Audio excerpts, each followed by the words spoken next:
welcome to the eighth episode of D91 Labs Idea Series. Before we go ahead, I want to ask all our viewers and listeners, have you ever thought how WhatsApp, one of the most popular communication channels globally, can impact financial inclusion? Hold that thought for a minute as we will soon know from the experts in the room.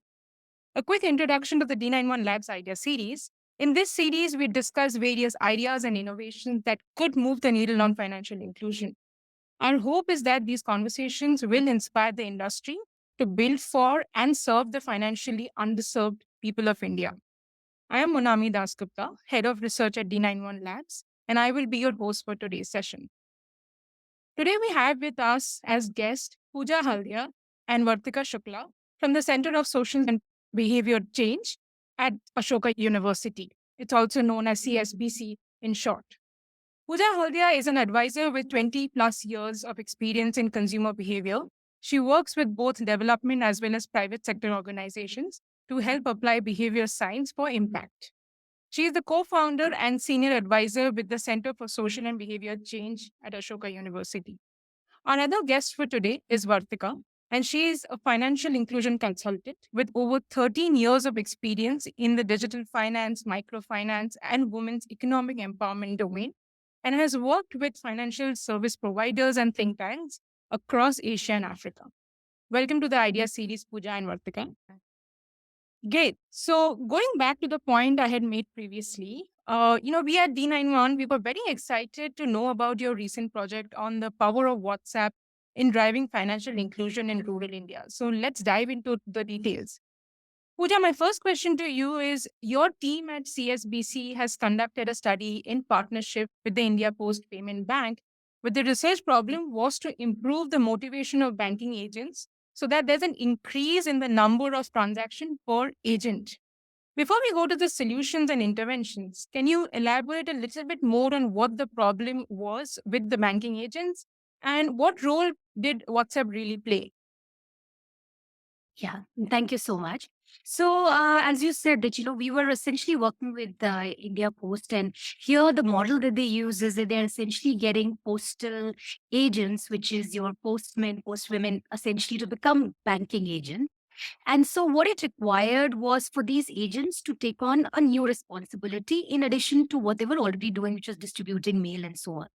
Further, most of the postal agents, they are slightly older in age, and so therefore there's also the issue of digital literacy. So we have a workforce which needs to do something new, which is a norm from distributing mails is now also working on selling financial products, and at the same time doing it digitally, in a medium which may not be that natural to them. So the problem essentially was, how can we get these agents to feel more motivated to sell more of these financial services, to provide these financial services offered at the doorstep, and hence aid financial inclusion. Many things came in the way of motivation. I've already talked about a few things. I mean, one is, of course, is just additional work. Secondly, they are salaried employees, but now they need to work on a commission structure, which is a new way of working. They've been typically working offline. Now they need to work, a lot of the financial services are being provided on a digital platform. So they need to now learn a new skill on how to do, things on digitally. Further, of course, the incentive structure itself for each product, the incentive structure was designed in a certain way. So there was a complexity in terms of the number of incentive schemes which were running. And so can I even understand, if I sell X, how much do I really earn? So there were multiple such barriers, behavioral barriers as we call, which prevented them from, reaching their potential in terms of, how much they can actually go and provide financial services. And so the project essentially, the way that, when we started working with India Post is saying that, okay, now we do want financial inclusion. We do want these agents to go and feel motivated, empowered to sell financial services. So what is it that we can do to aid that? That's the problem statement that we were working with. Right. So coming to you, Vartika, what I understand from Pooja is that the communication about the incentive to the last mile agent was complex. And because of this, the agent sometimes would have a low motivation to undertake more transactions. Can you also explain some of the pain points that you observed before conducting the pilot? Yeah, so like Pooja explained that these postal agents deliver financial services to the India Post Payment Bank customers. And IPPB wanted to increase the number of transactions facilitated by these postal agents. And postal agents' motivation emerged as a key barrier during the initial research that we did, apart from all other issues that Pooja also explained. So while that motivation was linked to multiple levers, but better and simplified communication of incentives was identified as a significant lever. Right. The existing incentive related communication is not centralized right now and instead happens via circle offices. And this results in a lot of non standardized communication with these agents.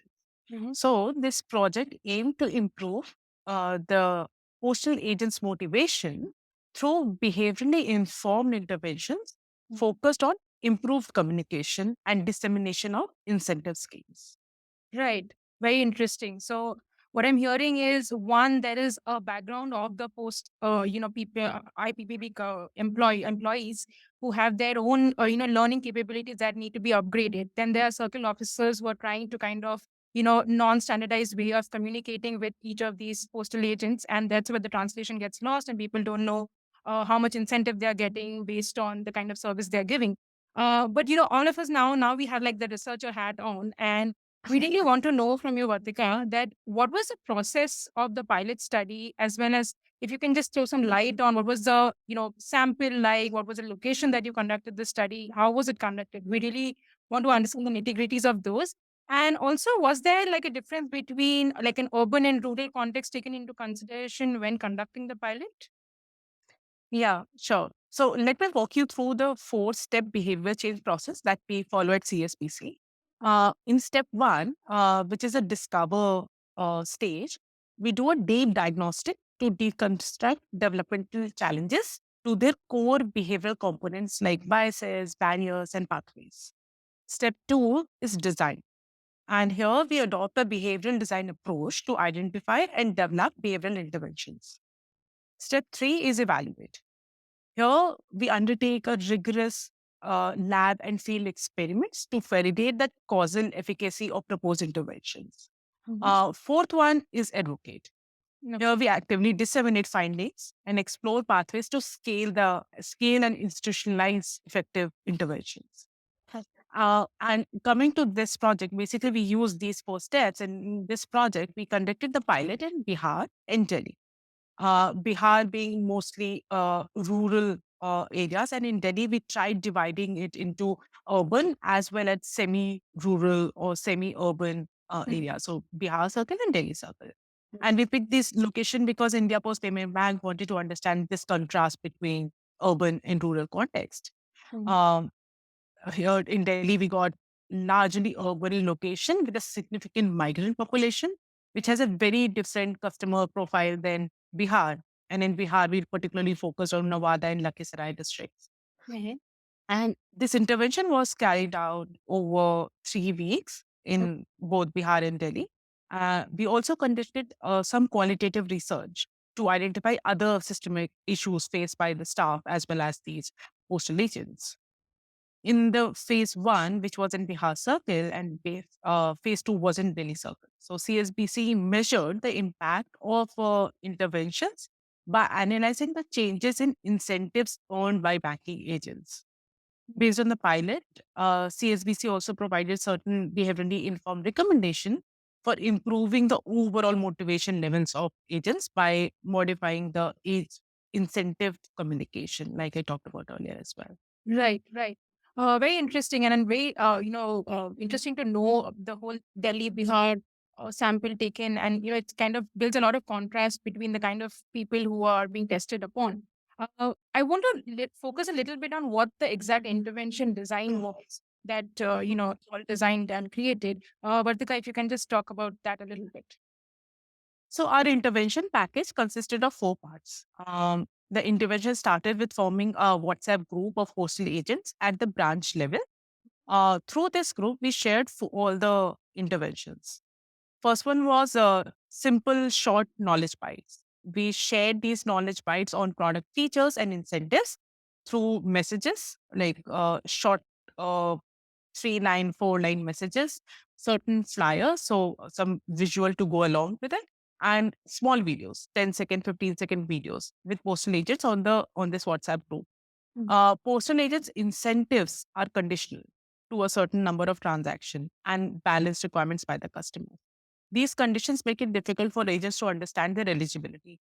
So, through this intervention, we addressed the barrier of conditional incentives and made it easy for them to understand the product and incentive details.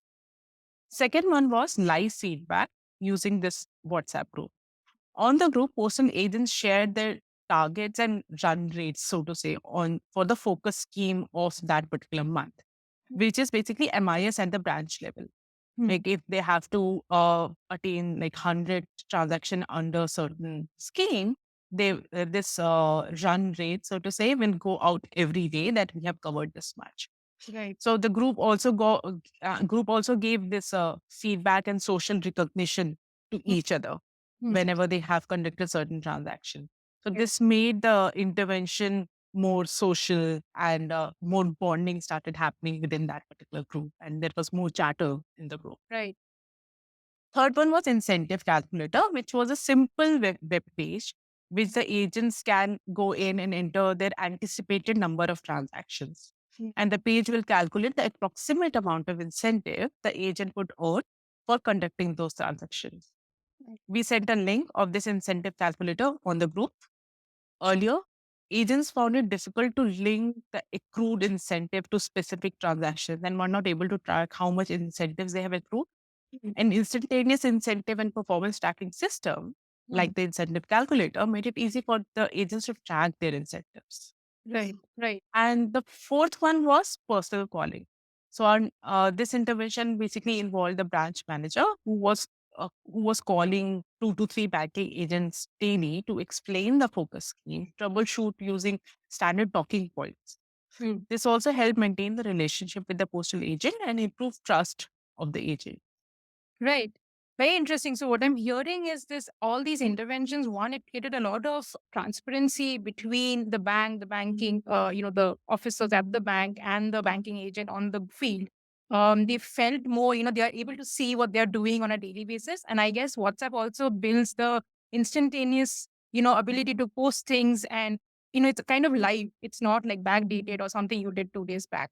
But super interesting. And I think there are like 4 interventions which are all kind of trying to achieve different objectives of creating like a full circle of solutions for the banking agent.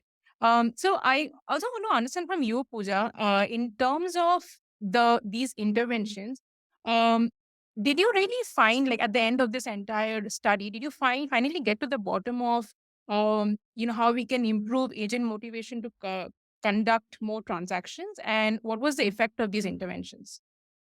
Right. So, firstly, I mean, we were very happy with the results of the pilot. As Vartika already mentioned, we tried this in 4 branches, and then we, of course, had these were the test branches, but then we also had control branches where we weren't doing these interventions. And the way that we understood results was to compare those control branches with where the branches where we were basically giving these interventions.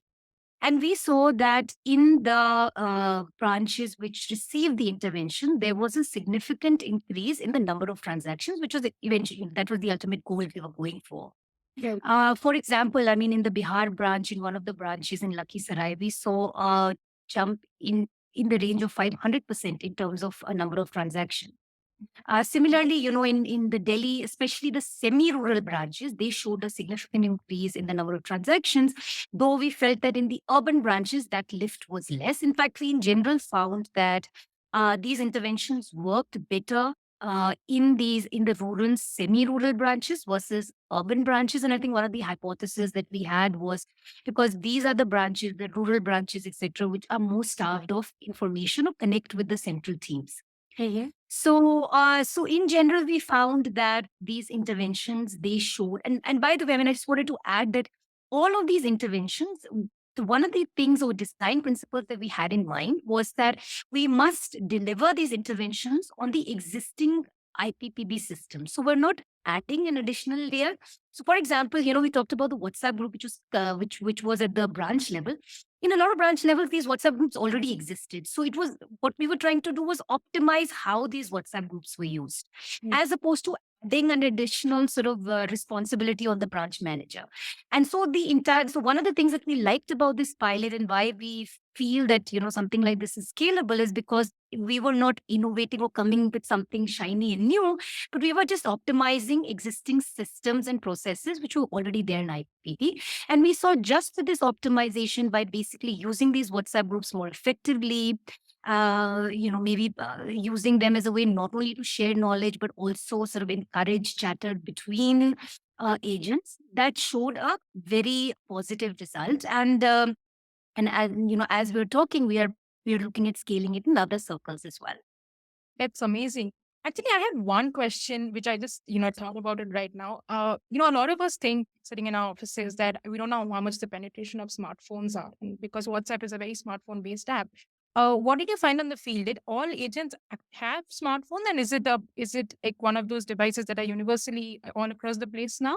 Or did some have features and some have smart? Yes. So I mean, this is a very important question. And I do think that smartphone penetration, of course, varies by which audience you're talking to. Sometimes when we are working with rural mothers on breastfeeding, for example, then WhatsApp may be a difficult medium to reach with them. But the banking agents or postal agents that we're talking to, they were all smartphone users. I mean, in fact, they are using their phone to deliver a lot of these services, right? So they by default do have smartphones with them.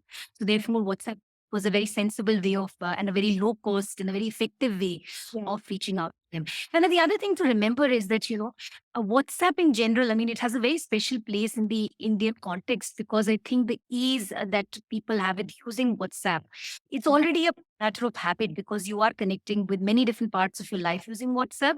So it's not again, it's not a new skill that you need to choose, you need to teach. It's literally integrating existing habits.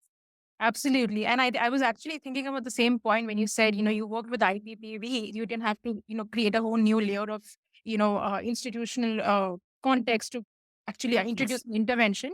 And on the other hand, WhatsApp is also something you don't have to onboard a person to. The person is already Exactly. there. You just have to make them a part of a group or whatever community you're building out there. Yeah. I really want to zoom out of financial inclusion for my, last question and kind of focus a little bit on WhatsApp, Pooja. So what I'm understanding is WhatsApp-based intervention can be a really exciting field of study, and we've observed that in this case, it can also achieve some financial inclusion goals, very pertinent goals when we talk about the last mile, user or the underserved, underbanked person. Do you think there are more use cases for which WhatsApp-based interventions can be used? And what are your overall learnings from your work at CSBC on the role of WhatsApp in creating behavior change? Right. So just before I answer that, I just wanted to highlight a couple of points from the IPPB pilot and what some of our other learnings was, and then I'll come to the overall learning about WhatsApp and where it can be used. So we talked about our interventions, and as I said, I mean creating these WhatsApp groups of peers was obviously very impactful because it encourages a sense of community, but there's also a sense of competition. There's recognition, there is live problem solving, there's sharing of stories, and so on and so forth. So obviously creating, there are these group dynamics which worked a lot. But I also want to say that, some of the knowledge bites that we created, the incentive calculator we created, that just made things easier from a cognitive load perspective. It just made things easier. So I think both of the two things, kind of work together. So at one level, you're simplifying, you're making in information easy to absorb. So for example, you create these incentive calculators, you just enter the sale and you get your incentive number. Or, Vartika talked about 10-second, bite-sized videos. So there is simplification. So you're making it very accessible. And at the same time, the medium is WhatsApp, which of course, apart from just information dissemination, has many other, side effects as well. So I think the two things, sort of work very well together. And I think that is where, coming to your last question, where the power of WhatsApp lies. So, of course, WhatsApp at one level is a means of communication. You can send information, you can, send videos, you can, whatever you want to send. The beauty of sending information on WhatsApp is that that information can be retrieved at a later time. So very different from, let's say, you were sitting in a lecture mode in a class, or if you were, getting a phone call with some information. One of the powerful things we found about WhatsApp is its retrievability of information at a later time. Then you are actually, at the moment of truth when you actually need Yeah. that information. Yeah. Yeah, and that's how all of us learn knowledge. I mean, when we learn things, we often learn because there's a need to learn at that particular point of time. I always say, Right. about financial literacy, for example, you can put people in a room to learn everything about credit, but frankly, they will be most susceptible to learning when they actually need a loan. Right. So, what WhatsApp firstly allows is that it is as a means of communication. You can communicate, but it's retrievable, and it's retrievable at the time when you actually need the information. And secondly, we've talked about, the group dynamics that works beautifully. There's recognition, competition, collaboration, problem solving, all of that happening. And in fact, we found in our own work that some of it we moderated, but actually the beauty of WhatsApp was what happened organically between the agents. Right. That was the beauty of it, as opposed to things, the moderation or information that we're providing.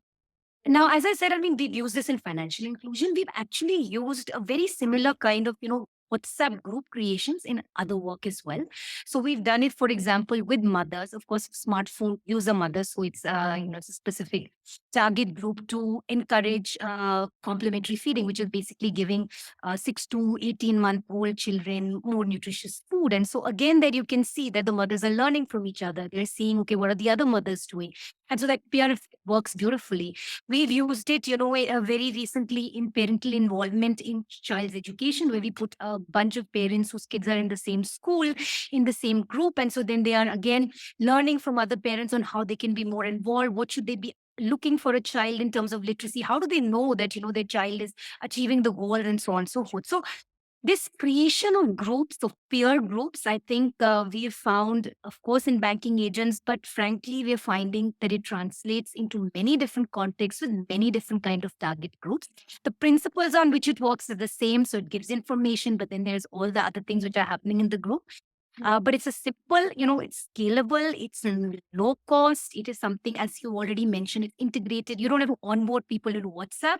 So we think it's a very powerful medium to sort of leverage existing habits and to work on behavior change.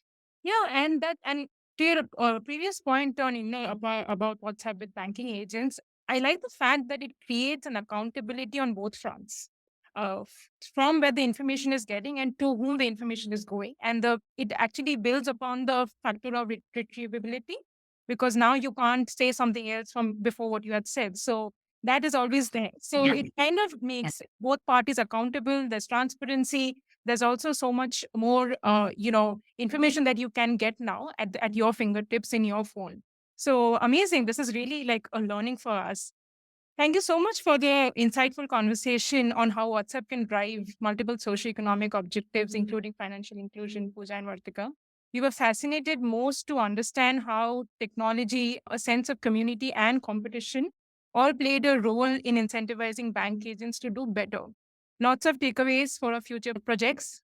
So thank you so much. To all Thank our you. viewers, you can now Thank you.